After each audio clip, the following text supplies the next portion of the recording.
While your voices will be on it, only me will be on it. Hopefully you can share it. So, let's first of all talk about this reaction first. So, in the radical reactions, we basically only learned two reactions. We learned if we have a double bond and whatever else in the presence of HBr, and you would need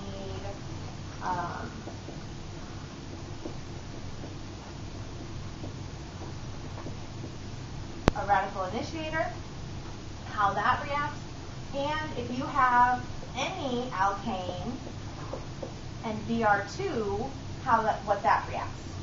This would need light, but it doesn't need an initiator, right? In Br2, that can be its own initiator, or you can have initiators present. We did 2 labs like this. We didn't do. We did one. The other lab we're going to do today was going to be like this one. The polymer lab we did was actually very similar to this one as far as mechanistically. Okay. I'm going to talk about this reaction first. Okay. What we would have done, and a little bit. Basically, I'm going to talk about your pre-lab. Using first an example from the activity that you just did. And then connecting it to your the actual lab reaction we would have done. So in the activity you just did, you looked at this compound, right? And you said statistically there are more primary H's. So there's 12 primary H's, 3 on each methyl group here. There's 2 tertiary H's. And 4, CH2 and CH2, secondary H's. Now the numbers here matter. You could have answered this question just by looking at it and saying there's more primary than tertiary. And always there's going to be more primary, right? Because there's CH3s every time you have a primary, you're always going to have more primary H's around than you're going to have tertiary for sure. Secondary, you can have more if it's a long chain. The total number of H's that you have here is 12 plus 4 plus 2 gives you 18 H's. So you can use that table that you had in your activity, this table on the second to last page, I think, that says the approximate selectivities of Cl and Br. You can use those and use those to predict what you should get for your product ratios. Radical chemistry is really consistent because of that. We've tested these selectivities based on their rates because always you're basically doing a race between which one's going to happen. You can actually calculate through each one of these. So I can predict for you that my primary product, which would be this, putting a bromine at that location, I could have written it at this spot or that spot because of the symmetry of this molecule. They're all exactly the same, right? I have the chances of this product. I have 12 out of 18 could possibly do this statistically, right? And then I'm going to multiply that times the number that I get off of the table. So the selectivity for a primary position is set to be 1 here, okay? So times 1, so I get 12 over 18. I'm going to do this, I guess I'm going to throw it. If I do this for the secondary product, here, that would be putting a bromine at this position for the same product there, right? I don't have to draw multiple products because they're the same. This one, I have a chance of 4 out of 18 to do this, but then I'm going to multiply this times its possible selectivity. That's going to be times 4 based off of my table. Everyone see that? Wouldn't it be 82 with bromine force or Yes, thank you. So, yes, I'm just bromine. So 82. Thank you. What number do I get there since you don't have it? 18.2. And what's this in decimal form? 2/3, which is 0.66. And then I have my tertiary product, which has the likelihood of 2 out of 18, but that's multiplied times its selectivity, which is 1600. Notice that bromine is hugely selective, right? And that I can multiply that out. 177.8. 178, close enough. So then to get this into percentages of what percentage my product is, I need to add up all three of these numbers to get my total, which is going to be around 206-ish. No, not 200. 196. 197. So if I take 0.66 divided by 197, I'm going to get a number that is less than 1%, right? If I take 18 divided by 197, I'm going to get a number that's approximately 10%, right? And then the majority of the reaction, about 90%, will be tertiary product. And if you compare that back to what's shown experimentally on Model 7, that's where you get those selectivities. I have less than 1%, 9%, and 91%. Okay. But you can use these selectivities to predict it that way. Does everyone see how I'm doing that? So that's one we've seen. Now we're going to do the same thing again, but talk about what we would have done in lab. First of all, let me reiterate, bromine is super selective. Chlorine, not so much. Look at these numbers. If I would do this in chlorine, I would just change the selectivity for primary for chlorine is just 1, right? So that wouldn't change. So this would be times 1. If it was chlorine here, this would change to be times 4 instead of times 82, and this would be times 5. So chlorine is much less selective. Here's why this is important. In synthesis, if you have an alkane, okay, the only reaction you can do, so this, if you have an alkane, there's no O's, there's no N's, there's no double bonds. Two things you need to know. First of all, the only reaction you can do with that, the only reaction is this halogenation, is to take an X2 in the presence of light to get product. So H nu, this is your E equals H nu from Denka. That's what that symbol is. So the only thing I can do, and for synthesis, you have a choice. Are you going to want to chlorinate this or brominate this? Which one's going to get you a more specific product? Bromination. So always, if you have an alkane in the synthesis question, your first step is to always do a brominate, radical bromination. Like, should be no thought. If you have something that's no functional groups present, radical bromination is your first step. And the product you get then is putting a bromine in the tertiary position, okay? Or if the tertiary position is not available, the secondary position. Of course, remembering the allyls and benzyl positions are better than not. And so that will always be your first step, and bromination is more important. In lab, okay, now connecting this to what I'm going to erase this. Is everyone okay for me to erase this? In lab, we could have done a bromination, but what we were actually scheduled to do was a chlorination. Because getting a ratio of 99 to 1 isn't as interesting as the way we would have measured it, to get a ratio of, for example, like 40 to 50 or something.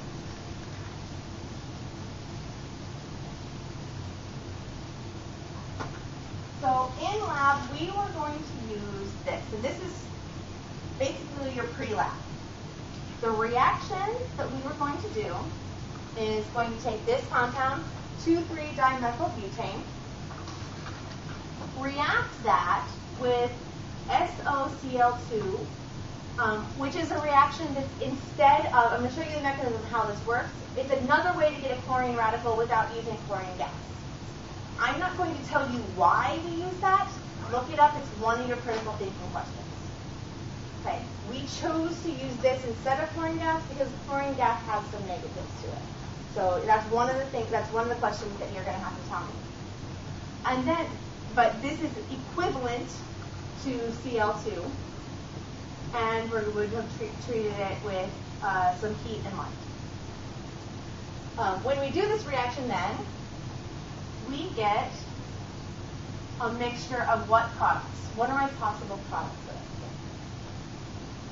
get? There's two. Primary, so putting the chlorine there, or I could have put it here or here or here. Again, I'm using something that's very symmetric. I'm going to label as primary since we've already talked about it being primary. Or what's my other product I could have done? Replacing that tertiary hydrogen with a chlorine. Now in this reaction, we're actually, I'm going to talk about gas chromatography because that's the method we would have used to show it. We're going to go into the instrumentation lab and look at the instrument with it. That's actually the biggest negative for not doing the lab today.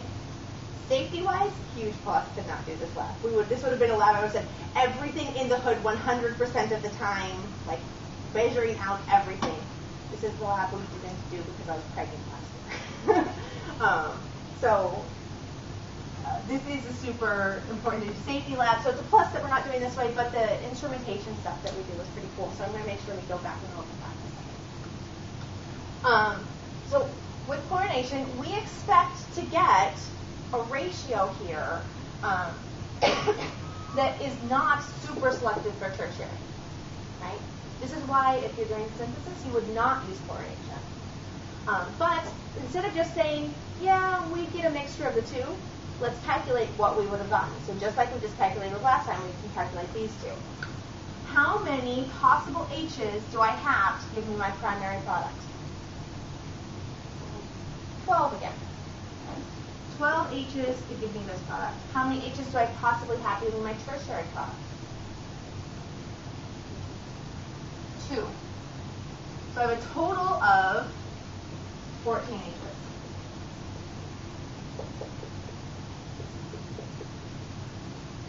So to get the percent ratio of these two, I need to take 12 divided by 14.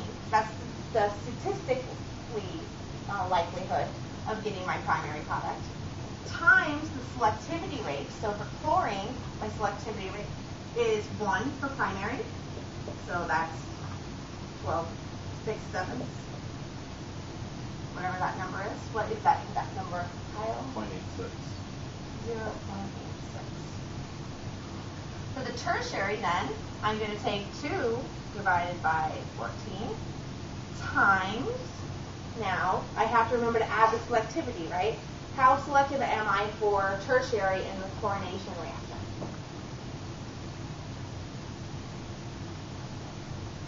Five times selective, right? So times 5, which gives me 10 out of 14, right? And that in decimal form is 0.71. So to get my percent of product that I would expect out of both of these, I'm going to take 0.86 over 0.86 plus 0.71. And over here, times 100 to get percentage.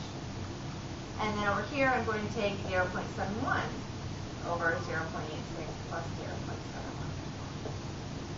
I just want to separate it.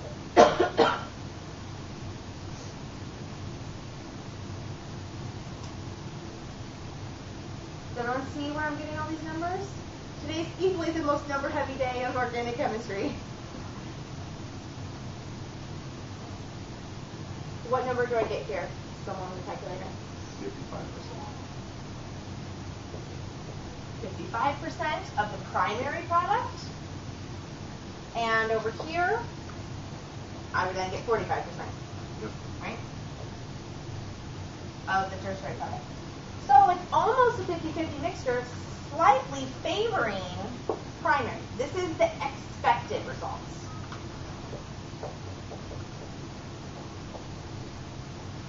This is one of the pre-lab questions I would have asked you to do. And your pre-lab reading does talk you through a little bit how to go through it. So in the pre-lab, I'm going to go through the mechanism of how all this is formed here in a second.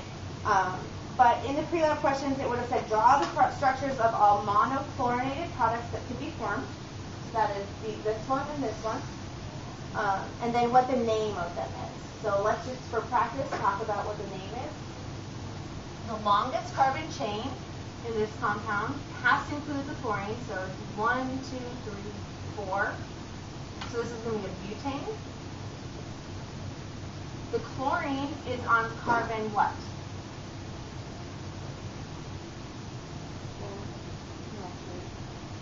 You want to give the lowest number? So it's actually, you can call it carbon 1. So this is 1 chloro. And on carbon 2 and 3 then, you have 2 methyl groups. So this would be 1 chloro, 2, 3 dimethyl butane.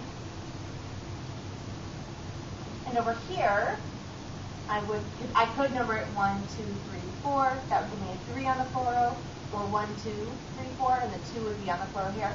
This is then 2 chloro, 2, 3 dimethyl butane.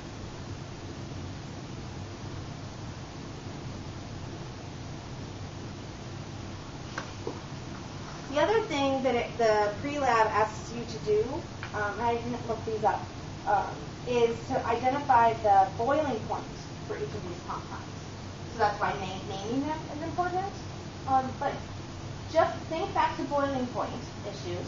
Which one of these should have the lower boiling point? Or which one's higher? I don't care which way you want to think about it. Thinking about surface area, right? Which one's going to have a higher boiling point? What's the relationship between boiling point and surface area? The more surface area, the higher the boiling point. More surface area, the higher the boiling point. I'm not looking at intermolecular forces because they're so similar, right? They're isomers of one another. But one's not going to neither of them are going to hydrogen bond. Both are going to have a little bit of polar character. So I'm not looking at that. That's why I jumped surface area right away, first of all. And then this one, because the chlorine is on the outside, right, that's going to give it a larger surface area. So this one has a larger surface area. It's going to have a larger boiling point. This is going to matter for how we're going to analyze, how we would have analyzed the mixture.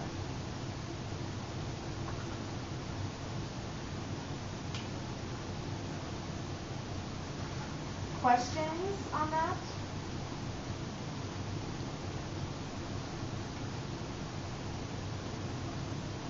So let's talk about the mechanism for a little bit of review of how this would have happened. The other thing we actually would have added into here, I forgot to show you, is we would have added an initiator in here, AIDN. Chlorine gas, we wouldn't have needed an initiator. But with SOCl2, we do need an initiator. And we're going to use AIDN. Your activity talked about it, right? I'm going to show you why you would want to use AIDN. Can I erase everything on the board?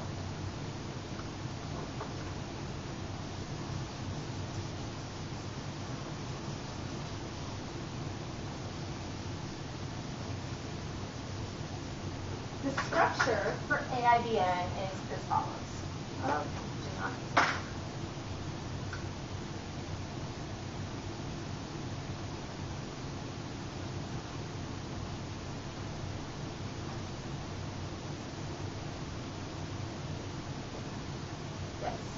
First of all, as in organic chemistry, things that are solid are easier to work with, and this is a solid chemical. This is great for a couple of reasons. First of all, unlike benzoyl peroxide, so we used benzoyl peroxide as our initiator, or a benzoyl peroxide in the polymer lab 2 weeks ago when we did that lab, right? In that lab,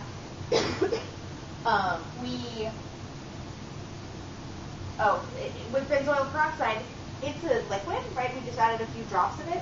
It has to be stored in the fridge, because if it's not in the fridge, just like hydrogen peroxide, it's going to slowly react over time. And because it forms those radicals, it doesn't react very quickly. So it's harder to store. AIDN, being a solid, it's much easier to store. Plus, when I have a radical form with a peroxide, this is my first step, is always my initiation step, and I have this spontaneously break, and I get 2 RO dots, right? The process. Well, then I could easily just do a termination. If these two don't get too far away from one another and don't bump into something else first, because they are formed so close together, I could also combine them back together and to get that termination step to reform back. Now, is that a problem if that happens? No, because with addition of a little bit more heat, I could do the initiation step again. AIBN, though, can't go back and do that, and let me show you why. With AIBN, we have this structure, and we have actually, it's kind of 2 of these initiation steps happening at the same time. This CN bond here breaks. And actually, I want to point that this comes in at the same time over here. So the addition of heat creates this. So I have 2 sets of these initiation steps happening together. So what I have formed becomes over here on this side, I've broken this sigma bond. So I have a carbon with 2 methyl groups in the cyano group, and a radical left right there. So it's tertiary, right? Which is a very stable radical. And I have that over here, so actually I have 2 of those. So just like this initiation, I formed 2 radicals. What I have left over then is in a nitrogen that already has a double bond, and then 2 of those to kiss again to form a second pi bond, so that I have a triple bond, which is N2. N2 then is a gas, and will bubble out of the solution and leave, so that I can't go backwards. Okay, so it's an irreversible initiation step. There's another huge plus of this. This is a super stable. It's not only tertiary, but it's also resonance stabilized. This radical is formed. You can also have this resonance form.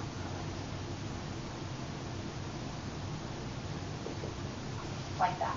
So this radical is tertiary and resonance stabilized, super stable, which is why this can actually happen. This is the only organic compound that you will ever see that will spontaneously form this carbon radical. Okay. So once I have formed this initiation step, I'm going to get rid of this since we're not actually using this in this mechanism.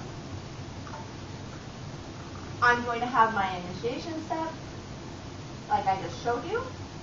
Once I form that tertiary radical, I then have my SOCl2 get dissolved.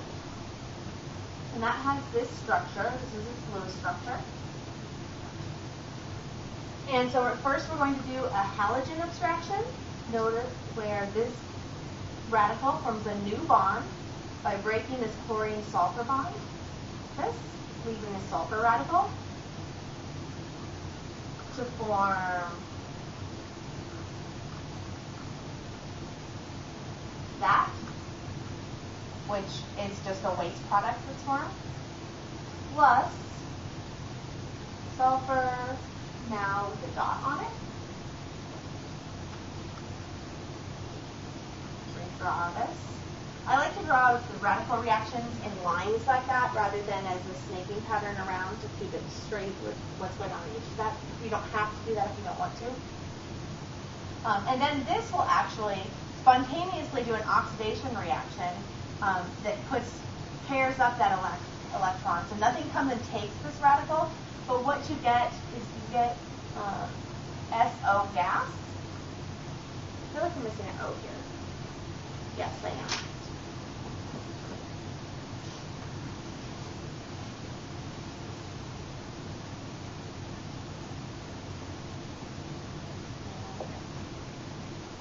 So I get SO2 gas, which by the way smells like rotten eggs.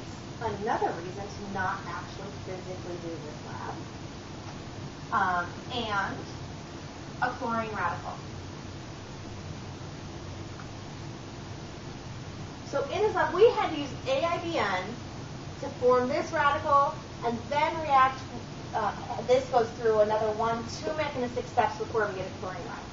If we would have used chlorine gas, we would have just simply had chlorine, and that would have split into 2 to get 2 chlorine radicals.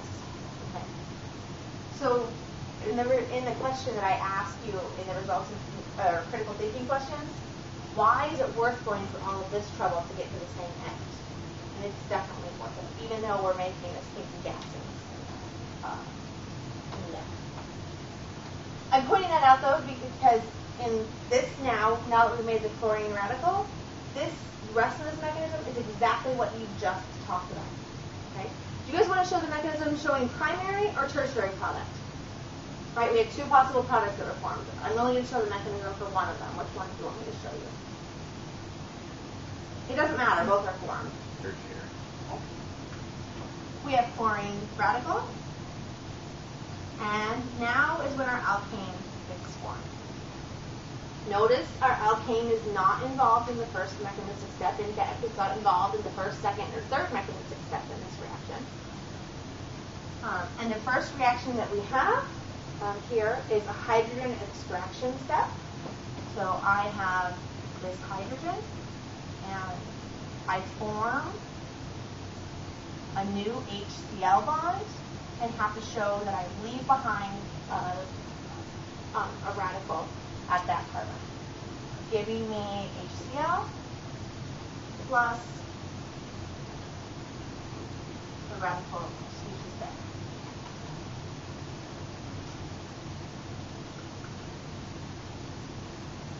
Is this a termination, initiation, or propagation step? Propagation line. Start with the radical, end with the radical. Notice I will not show you any termination steps to get to my product. Okay. They are unlikely to form because the radical reactions are going to happen to whatever is nearby fastest. Once I have that radical, am I going to be too low if I do one more line here? Is everyone okay? Once I have that radical, that is going to react. If I had chlorine gas present, it would react with chlorine gas. I don't have chlorine gas. My chlorine source is the SO2Cl, or SO2Cl2. And that is then going to do a halogen abstraction. So now I'm taking a halogen away. Here I took the hydrogen away. Now I'm taking the halogen away, leaving me with this, which gets me to the chlorine there, plus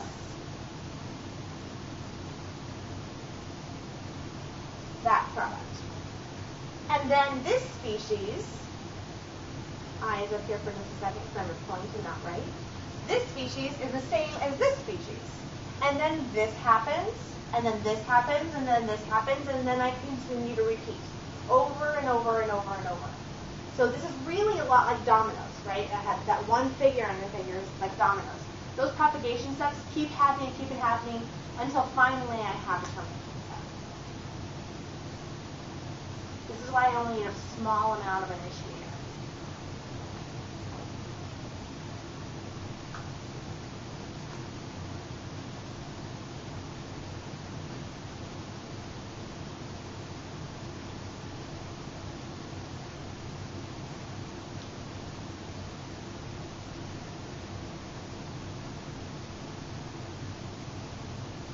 Since we're thinking about lab situations, what's another type of chemical that we usually only use a very small amount in to make a reaction go? In other reactions, not throughout the semester.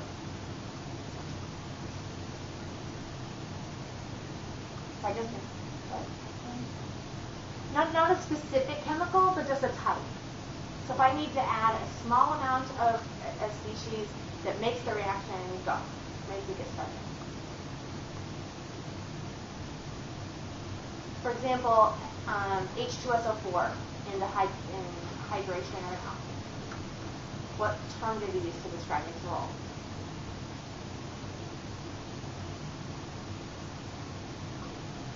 You're overthinking this.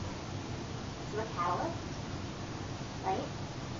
Notice that I am not calling is a catalyst. Why am I not calling AIBN a catalyst then? Because it's used in the reaction, or because the catalyst is returned the same way it came out in a reaction. A catalyst is used and returned, so but it is not used up, right? An initiator in a radical reaction is completely used up. You do not get benzoyl peroxide back. You do not get AIBN back. Okay? Both of them you add a small amount and it zooms the reaction along. It lowers the reactivation energy. It gets things started, but in an initiator you don't get it back. So those are various steps that are there. Let me double check something.